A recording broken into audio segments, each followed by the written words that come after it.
Panipat police की बड़ी कार्रवाई आई सामने। फर्जी डीएसपी को गिरफ्तार किया गया। डीएसपी बनकर सिक्योरिटी गार्ड का टेंडर दिलवाता था आरोपी। सीज अकाउंट अनलॉक करवाने के नाम पर ठगता था लाखों रुपए। तो सीज किए गए अकाउंट अनलॉक करवाने के नाम पर ठगी करता था, सिक्योरिटी गार्ड के टेंडर दिलवाने के नाम पर ठगी करता था। पानीपत पुलिस की बड़ी कार्रवाई, फर्जी डीएसपी को गिरफ्तार किया गया। डीएसपी बनकर सिक्योरिटी गार्ड का टेंडर दिलवाता था आरोपी। सीज अकाउंट अनलॉक करवाने के नाम पर भी ठगने के आरोप लगे हैं। लाखों की ठगी की गई। पानीपत पुलिस की बड़ी कार्रवाई देखी गई है। फर्जी डीएसपी को पकड़ लिया गया है। ये फर्जी डीएसपी क्या क्या कारनामे करता था?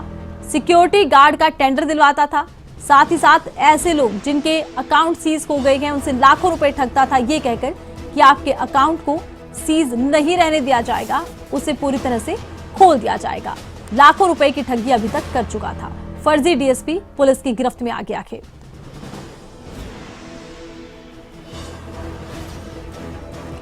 और ज्यादा जानकारी के लिए खबरें अभी तक की पानीपत से संवाददाता प्रदीप रेड्डू का रुख करते हैं। प्रदीप, किस तरह से फर्जी डीएसपी पकड़ा गया है और आज तक कुल कैसे कैसे कारनामे ये कर चुका है?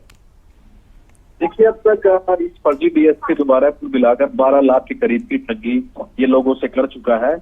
और ये एक डीएसपी रैंक का अधिकारी बनकर, डीएसपी बनकर लोगों को अपना परिचय देता था और उसके बाद किसी भी तरह के केस सुलझाने के लिए, जिस प्रकार से कहीं पर सिक्योरिटी टेंडर देने के लिए या फिर जो बैंक अकाउंट सीज कर दिए जाते हैं किसी के चलते, उनको अनलॉक करने की एवज में ये लाखों रुपए की ठगी करता था।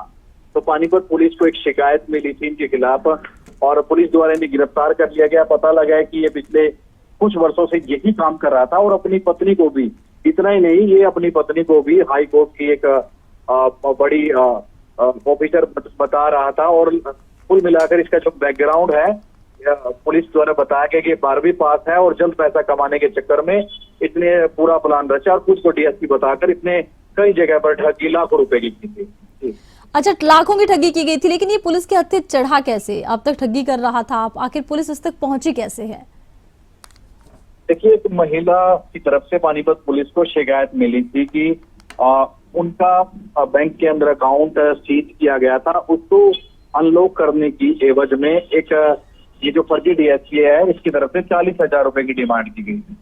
40,000 रुपए देने के बाद भी खाते को अनलॉक नहीं कराया गया। तो जो महिला थी उसने पुलिस को शिकायत दी।